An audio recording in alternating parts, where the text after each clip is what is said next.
I think we're good to go. Good afternoon. Lacey?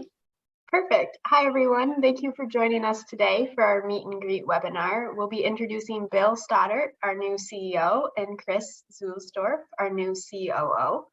We are going to start today's webinar with Donna Holmes, our Senior Vice President of Investor Relations, sharing a few fall updates for our investors and advisors. And then following Donna's remarks, Bill and Chris will briefly share a little bit about their backgrounds, and then we're going to spend a majority of the time today on Q&A. So please submit any questions via the Q&A feature at the bottom of your Zoom screen. Please note also that this webinar is being recorded and will be posted to our website within the following week. So without further ado, Donna, it's your turn. Thank you. Thanks, Lacey, and good afternoon, everybody. Thank you for taking the time to join us today. I just have a couple updates. First, I just want to thank everybody who participated in our annual shareholders meeting on Friday, August 26th. We had a successful meeting, and the following day we enjoyed 3 farm tours, finishing off with a dinner at Locavore Farms, and had some wonderful farm fresh food and a great opportunity for investors, farmers, and colleagues all to meet and chat. So it was a lovely evening. Secondly, in July, we distributed the 2021 spillover dividend. The dividend was $3.17, which, when added to our first installment of our 2021 dividend of $2.71, it was a total dividend of $5.88. Just to note, that was our largest dividend since we converted to a REIT in 2016. And then finally, I just want to alert you to look out for our semi-annual financials, which will be distributed with our public benefit report. And both of those documents should be released by the end of September.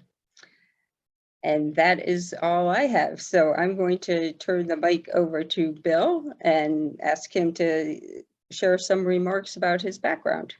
Bill? Awesome. Thanks, Donna. Thanks, Lacey. And thanks, everyone, for joining us here today. Maybe afternoon for many, but still kind of on the early side of noon here in Montana, where I am. You know, I love that picture of me, but, 10 years ago, I guess I can't quite claim that anymore. And please forgive me. I had a dental procedure this morning, and this whole side of my face is numb. So I will try to attend to that during our call and remarks. At any rate, just to elaborate just for a minute on this particular bio slide, as it says, I've been involved in impact investing really since I started in finance in 2006. And even before that, I had a little bit of experience personally with a small inheritance that I had gotten in tobacco and oil stocks, about $25,000 as it turned out, and quickly translated that into an ESG fund, the Domini Social Equity Fund, back in 1992. And so when I made the transition from education into finance, I knew the only way that I was going to be working in finance is with a mission focus. And as my career progressed, I had the opportunity and good fortune to start my own firm in 2011 after getting a great education from the broker-dealer I had worked with.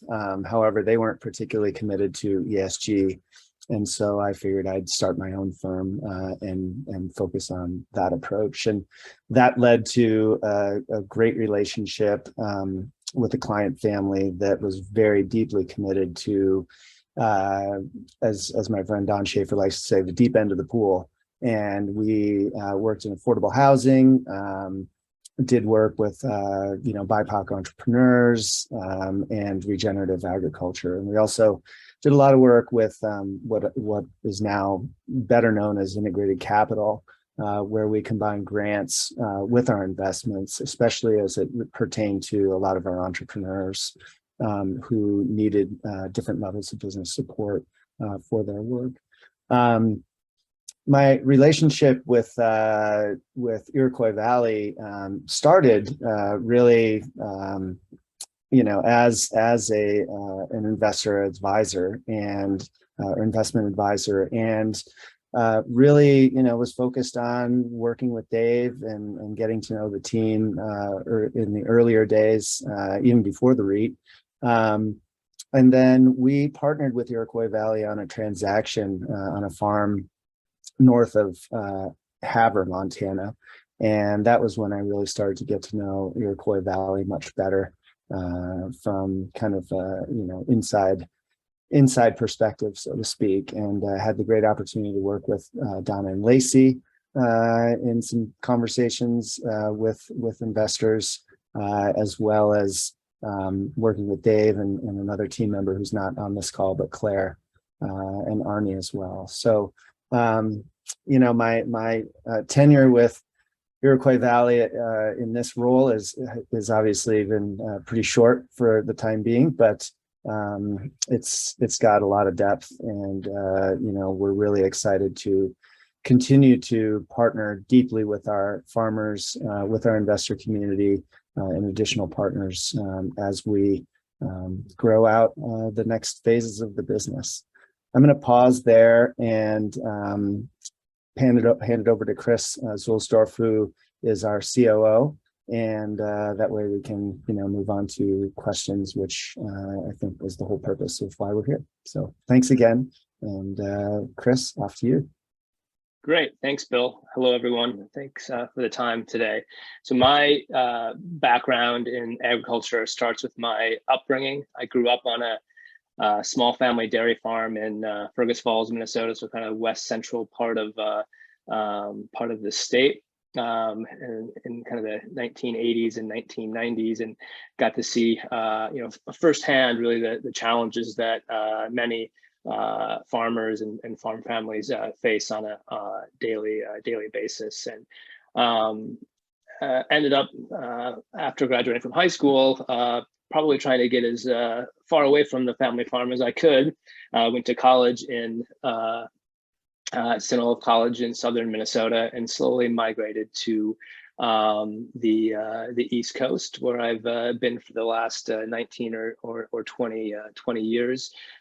Spent 18 years working in the asset management industry, but found myself increasingly getting more and more interested in agriculture, in kind of the Hudson Valley ecosystem around sustainable farming and sustainable food production, and saw the passion that a number of our apprentices working on some of the farms that I was familiar with had for organic and regenerative agriculture, and kind of that experience and that insight led me to the decision to really focus on finding a platform and a community of investors and farmers where I could really dedicate the next chapter of my career to supporting farmers kind of in their pursuit of transitioning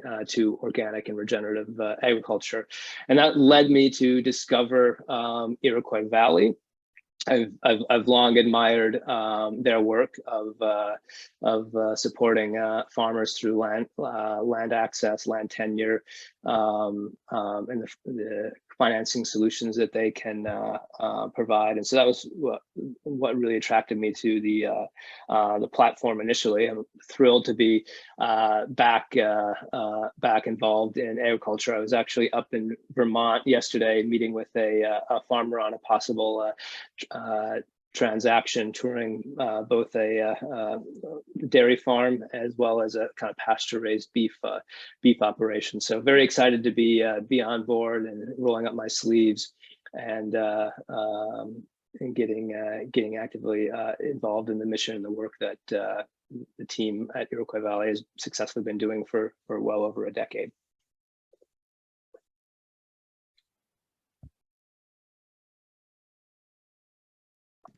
Excellent. Thank you, Chris. I think we're ready to go to Q&A, and we have one question that came in, and we have a couple that were emailed in to us previous to the webinar. So, Lacey, do you want to take it from here? Yes, I definitely. We'll start with the question in the Q&A. It says, with the new leadership, is there a strategic review in the plans, or is it just more steady as she goes?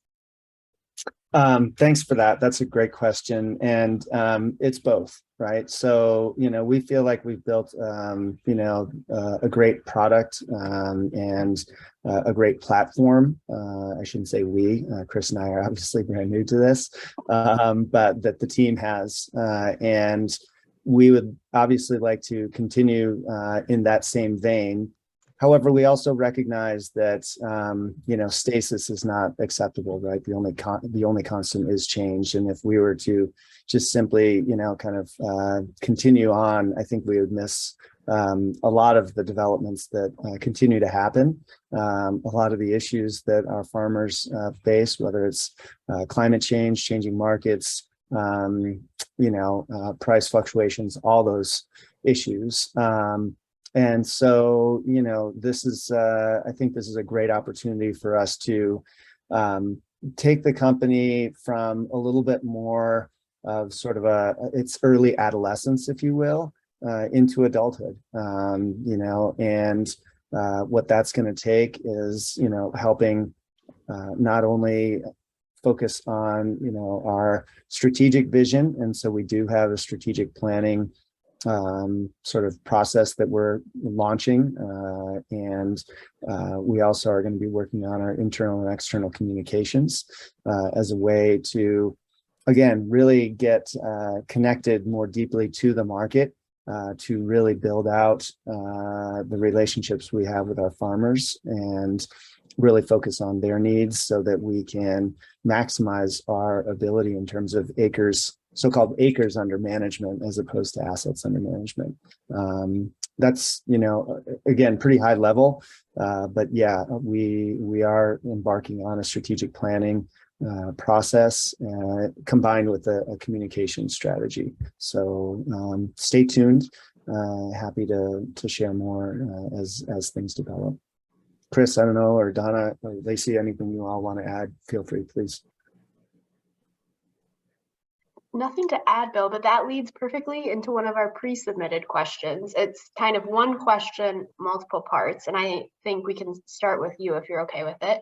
But Sure. It's, what do you see as the most important strategic goals for Iroquois Valley and our stakeholders? And then what are your plans to achieve them, / what are the biggest challenges you anticipate? Yeah, great question. I mean, I think given that our revenues are entirely dependent on the success of our farmers, we need to really focus deeply on their needs and supporting them, not only as business people, but also, as individuals. And that covers everything from mental health issues all the way through to value-added enterprises, production, distribution, you name it. And we want to look at our entire product mix and our entire support frame that we have in place, and really dig deeply into what it is that we can and need to do to help our farmers succeed. Because if they succeed, then we all succeed, because then we have climate issues that are being addressed. We have soil health and nutrition issues that are being addressed. And we certainly have, the return piece that, is something that, maybe we don't focus on the financial return, but, it's something that we can't ignore either, and don't intend to. So, that's kind of our sort of focus strategically, is really concentrating on our farmers and their needs and how we can best support them. The challenge, I think, for everybody in agriculture is the big unknown, and that's climate. We just, every year is a crapshoot, even more than it ever was, and for our organic farmers who need to get into the fields at different times throughout the growing season to, manage crops, weeds, that kind of thing. you know, weather and some consistency there is really an important, you know, an important factor. And, you know, those are the types of things that we obviously can't do a whole lot about. We can't control whether it's going to rain, you know, in week 3 or week 5 or what have you. But I do think that, you know, providing whatever resources we can to help our farmers be more, you know, resilient, to diversify their crops, diversify operations as possible, and again, provide whatever supports we can are going to be really essential to our collective success. And I guess I would also add that, and I mentioned this in my remarks in the shareholder meeting, and that is that this is all a community, right? And that's not just, you know, the individual communities that are, you know, that we try to address through our outreach and through our partnerships. It's also the communities of practitioners, this community of really committed investors, you know, all of our stakeholders. So again, I appreciate, you know, all your support, and hopefully, Lacey, I covered enough ground that the question got addressed. Yes, I think that was great. Chris, do you have anything you'd like to add? Yeah, no, I completely agree with Bill. I mean, I think that the two questions that I think about every day, kind of strategically, is what can we do to better support our farmers, and then how can we grow. You know, the farmer support is everything that Bill mentioned around technical assistance, healthcare, mental health. How do we lower the cost of capital to farmers, and what you know, kind of tactics and strategies can we deploy to better support farmers. And on the growth side, you know, that ties directly to the kind of the concept of acres under management, and the impact that we'll be able to have on, you know, soil health, human health, and the health of our community. So, you know, as we tackle those challenges, that's kind of how I'm framing and thinking about the strategic challenges and opportunities in front of us. Perfect. Great. Thanks, Chris. The next question is for you both, but maybe we can start with you, Chris. What experiences and prior positions will help you address current challenges faced by Iroquois? And what is something new that you've learned, farming, organization, challenge never faced before, etc., since joining Iroquois Valley? No, that's a great yeah, that is a great question. Go ahead, Chris. Yeah, I'll start. So in terms of kind of the experiences from a past career, you know, I've been fortunate to be part of a asset management organization. You know, this same one really for the last 18 years. I left in the summer of 2021, and you know, was able to see that platform grow from a much smaller organization to a successful kind of global asset manager with offices, you know, really around the globe, and being able to participate in influence kind of that growth cycle is something that I hope I can bring to Iroquois Valley as we embark on kind of the next chapter of growth for that organization. So being able to bring certain aspects of workflow, you know, best practices around capital allocation and kind of the overall investment process will be something that I'll be able to bring to the organization. And you know, one of the areas that I'm excited to really roll up my sleeve and dig in on is the different financing tools and solutions that I didn't necessarily have direct exposure with, but hopefully being able to apply my experience in more traditional capital markets and traditional finance to offer creative financing solutions to lower our farmers' cost of capital. Something I'm very excited about digging in more detail with the team. And for my part, I guess I've got some various experiences that I think are particularly pertinent. One, ironically enough, is as a high school teacher, teaching history and government. I think a couple things there. First off, perspective, really being able to integrate a both, global kind of perspective through a lot of political science work and comparative political science work I did, as well as then, the historical longitudinal view that I think teaching history helped me develop. It also needs to be said, I suppose, that teaching a high school and working with a classroom of individuals who are perhaps reluctant at times, encourages or really encouraged me to figure out how to build relationships with just about everybody. And I think that again, is something that I've found to be a really helpful experience that I've been able to bring to my career in finance. More to the point of, being in leadership role of a business, having started my own businesses. I've been a co-founder of Homestake Venture Partners, which I didn't mention earlier, but that's experience having now 12 portfolio companies in that endeavor. It's kind of been invested and it's sort of taking its turns as my business partner manages that organization.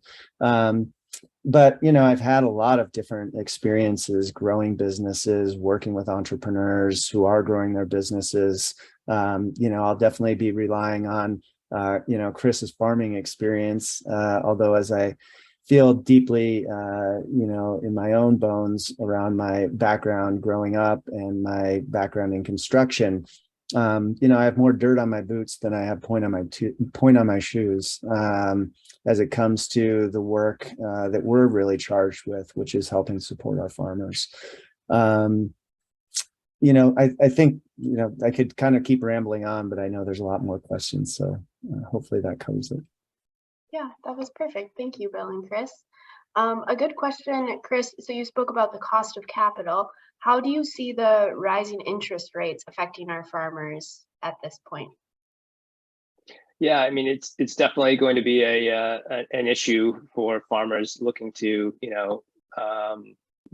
find traditional, financial products and loans from kind of the more traditional banks and lending operations.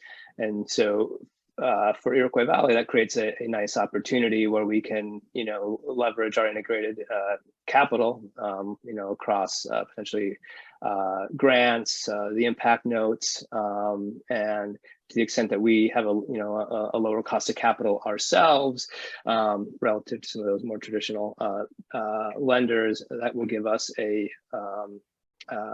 advantage in the marketplace. But just like rising interest rates will impact kind of traditional asset markets, housing markets, kind of residential housing markets. It could also impact farmland values as well. So it's something we'll have to monitor over the long term. Clearly, it hasn't had that impact yet, but it's definitely would be a concern that we need to monitor. I'll just leave it at that. That's great. Thanks, Chris. Perfect. That sounds good. Here's a question you can start with, Bill. Do you expect to see more geographic and/or product diversification from farms in our future?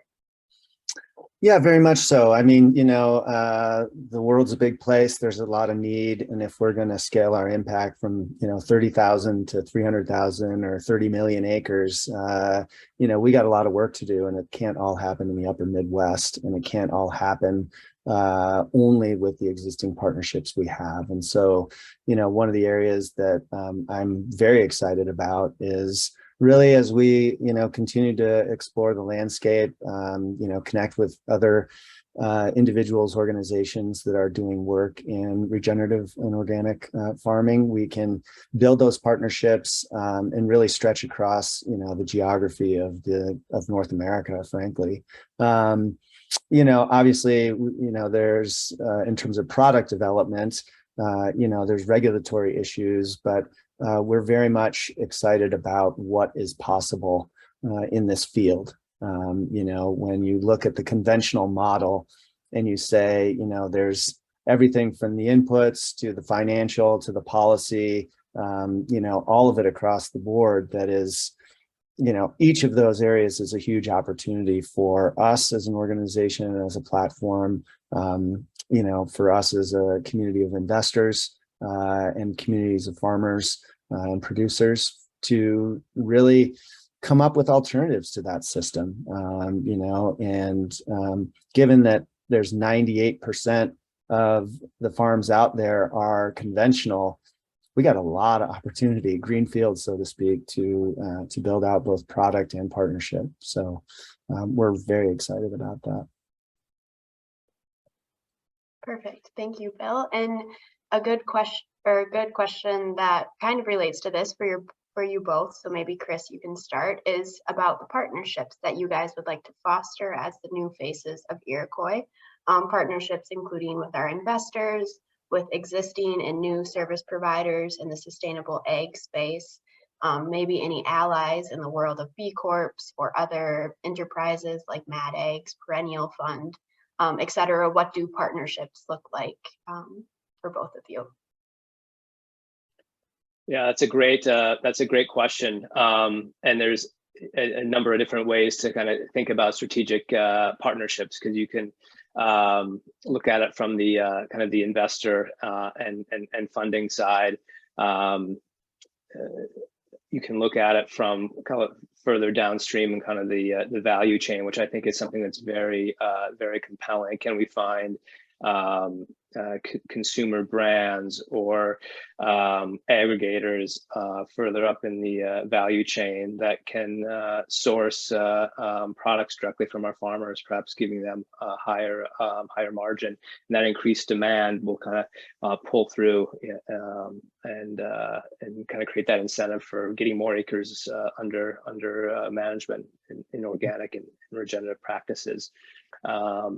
So that's a big opportunity, I think, as well. And then looking at opportunities, this is something I've started to do a bit more work on, kind of on the grant side and funding side, to see if there are partnerships with organizations like the USDA and the NRCS and perhaps other foundations that we can work with kind of to directly support our farmers. And so, there's a number of different strategic organizations that we could look to partner with. Yeah, I mean, just to kind of build on that, I think that, when you mention allies in the field, that can range from, Black Farmer Fund, Pot Liquor, the work that they're doing in BIPOC communities. And, I mentioned my friend Don Schaefer earlier with Replant, Mad Ag, whom Lacey mentioned.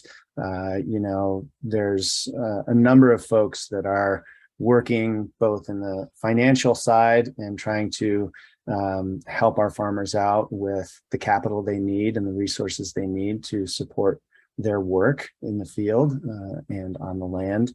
And so, I think that there's organizations that we can continue to look to in that frame as sort of, again, as allies, because there's a lot of areas that we can work together on, even if we're in competition for investment dollars.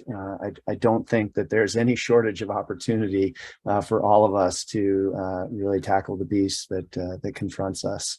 I also think a lot about really how we can better partner with our farmers on the ground. And, this maybe gets a little bit more toward the strategic planning side, but, we're intending to build out our farmer relation team, again, to address a lot of the things that I'm seeing in some of the other questions around, helping farmers with their marketing and distribution, or helping them with product development, or helping them in any other ways, direct to consumer, or other means by which they can, diversify their own risk, and how we can support them in that. And I think that, helping manage farmer risk is a really important thing for all of us to think about. And, our job, I think, is to build out strategies for doing that, and then, share those ideas and maybe do some co-creation with our investor community to really get the capital where it needs to go to do the things that need to be done to make the changes that need to be made.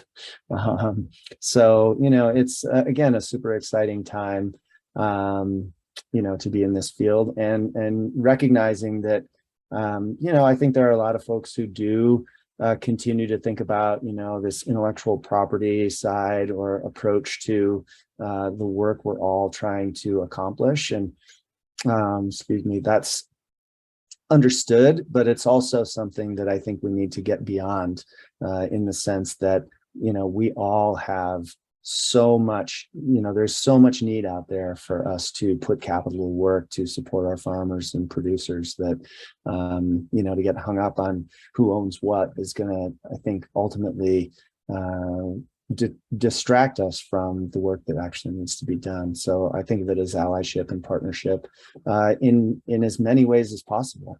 That's gonna get us further forward than anything else. Perfect. Yes, that was great, Bill. And you spoke about our farmers markets when you were answering that question, and an individual asked specifically about how much need do our farmers have for accessing better markets, and then what bandwidth do we, Iroquois Valley, have to help. And so I think you answered it pretty well, but if there's anything else you'd like to add, that would be great. Yeah, I mean, in the specific frame of the work we're doing, we have to build capacity and really figure out how we can best support our farmers in things that, ultimately help them succeed, but don't necessarily provide an additional premium to their product, right? So, to say, oh, well, we can just add more people to our headcount, and then we can, provide a marketing support team or what have you. I think that's really where the partnerships piece is going to come in, and our farmer relationship team is going to come in to be able to not only address the specific issues that farmers face on a day-to-day type basis with respect to their operations, but to also work to build connections and help explore those opportunities for different markets, different products, that kind of thing. I think those are all really important parts of the equation. Agreed. Anything you'd like to add to that, Chris? I think Bill kind of covered it in his remarks. That was very good. Perfect. The next question is for you both. We'll start with Chris, but why Iroquois Valley? What was it about the company that drove you to join the organization? That's a great question. So for me, it's kind of a personal mission as well, that I think, food and farming is a very powerful lever to enact change and have a positive impact. And so I mentioned it earlier, but the way we farm and the way we produce food can have a positive impact, around the environment, human health, and the betterment of our communities. And so for me, I wanted to find a platform and an organization that fit with kind of my personal goals and objectives for the next chapter of my career. And Iroquois Valley, for me, was that platform. And that's a way to support farmers that are directly doing the work to promote soil health and help transition, the farming system and farming model to one that will be better for the environment, better for health outcomes, and better for communities. And so that was kind of my personal why, and why Iroquois Valley was so interesting. Yeah, I think similarly, the strength of the platform, the strength of the mission, and deep commitment to our producers was really a strong draw for me. The team, as I mentioned, I had connected with different members of the team at different times in my career. And every time I connected with somebody, I was like, wow, this is a great organization. These are great people doing awesome work.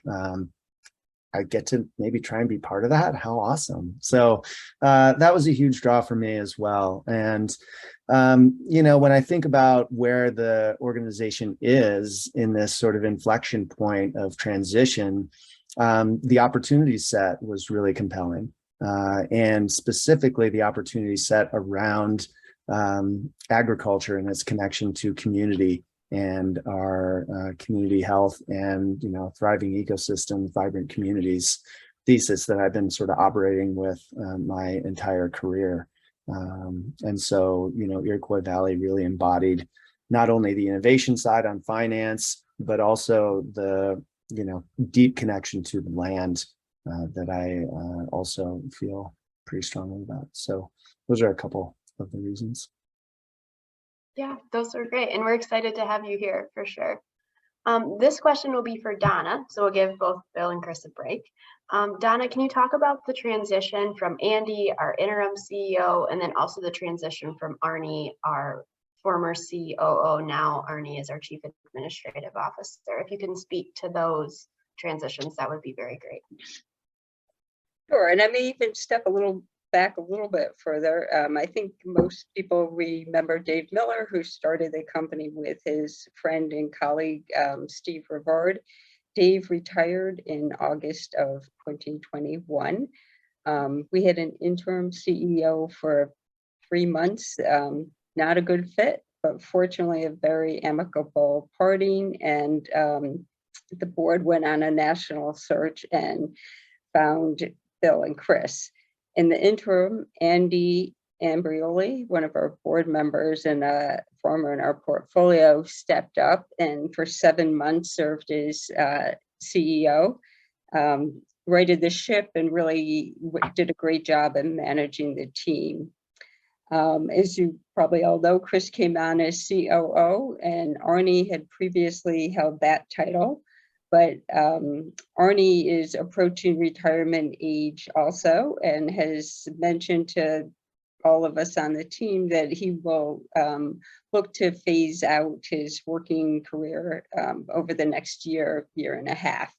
So he graciously agreed to accept a title change. He is now our Chief Administrative Officer and left room for Chris and Bill to kind of take the leadership going forward.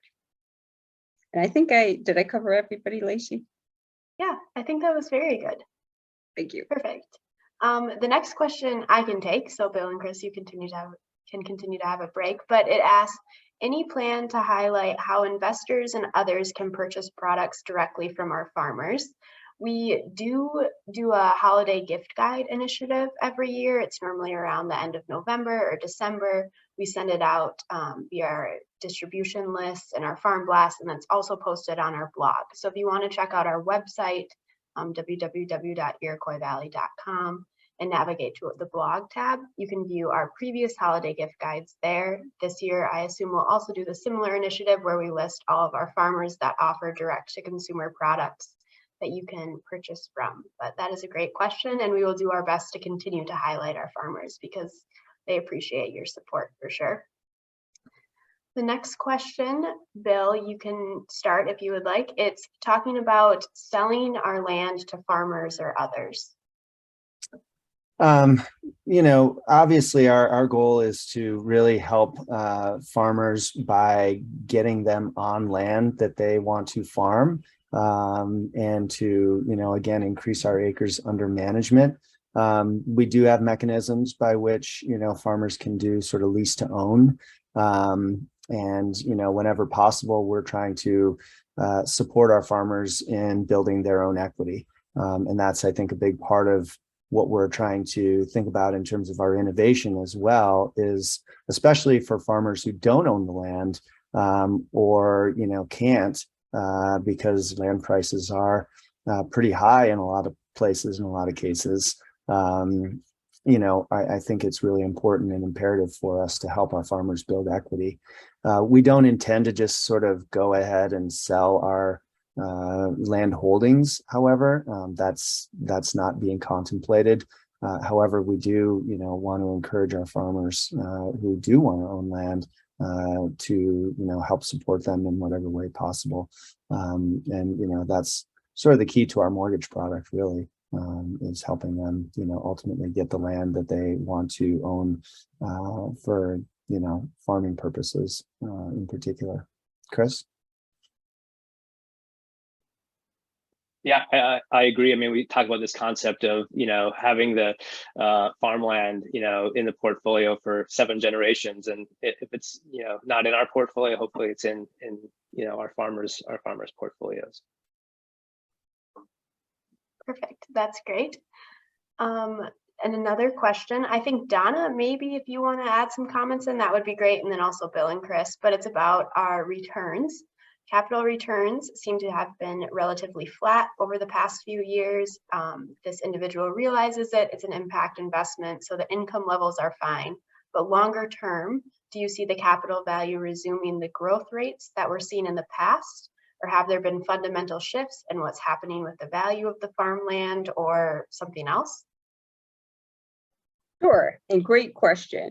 The stock price is directly related to the underlying value of our farmland. So you're absolutely right. There was a period of 4 or 5 years where the stock price was pretty stagnant. And that was representative of the farmland values not increasing, and crop prices too. Fortunately for our farmers, beginning in 2021, we saw a big increase in farmland values and also crop prices, which I'm sure you've all noticed at the grocery store. And our share price reflected that. The share price went from 618 to 686 this past spring, which is an 11% increase. It also triggered us to think about possibly revaluing our shares more than once a year. Historically, we've only revalued the shares in the spring following the annual audit, but we have amended our documents to allow us to value the shares more frequently, and we anticipate that we will probably do that twice a year going forward. So again, good question. Share price and farmland values are really correlated, and that's what you should look to see what you think the price will do in the future. Perfect, great. Thank you, Donna. Another question, which we have already kind of covered, but if Bill, you'd like to elaborate on it more, that would be great. This individual just joined. What is the strategy with regard to the kinds of farms and products that we will support? Well, historically, it's really been farmer driven in the sense that, we try to really get on the ground literally and connect deeply with our farmers and work to support them in whatever ways we can, whether it's by, our innovation around a mortgage product, which we didn't start with. We started only by purchasing and leasing. The soil restoration notes, we're working to expand upon that idea so that we can really drive additional conservation outcomes, and in particular do so with new communities. Our Black, Brown, and Indigenous friends and neighbors who are farmers have historically been left out and disenfranchised and dispossessed. And, I think that expanding our, again, as I said, geographic and demographic footprint, both as far as our farmer relationships are concerned, our investor groups are concerned, but our internal team and board as well. We have to embrace all of humanity and really work to support good health outcomes and land stewardship, across the board. And so, we really are just doing our best to listen to our farmers always and work to support them in ways that makes sense from a business perspective. And if it doesn't, then figure out how to drive grant monies or support them with grant dollars or donor dollars, that don't provide the same sort of direct financial return. And that's, going to be some asks and some conversations we have with you all as we move forward too. So again, I think super excited about the opportunities. Bill, that is perfect to a question that just came in.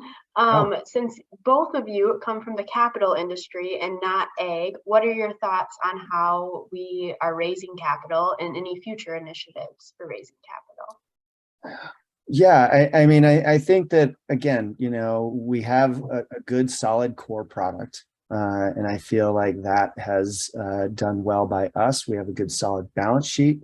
We continue to try to work with our farmers on how we can, lower their cost of capital, but also provide the support they need, whether it's through different types of investment or co-investment with them, or other needs that they may have. And so, I've got a lot of experience, not in building the spreadsheets, but helping evangelize revenue-based models, both in terms of revenue mortgages, as well as, revenue-based equity type of investments in different operating businesses. We've done some innovation around different types of loan paybacks.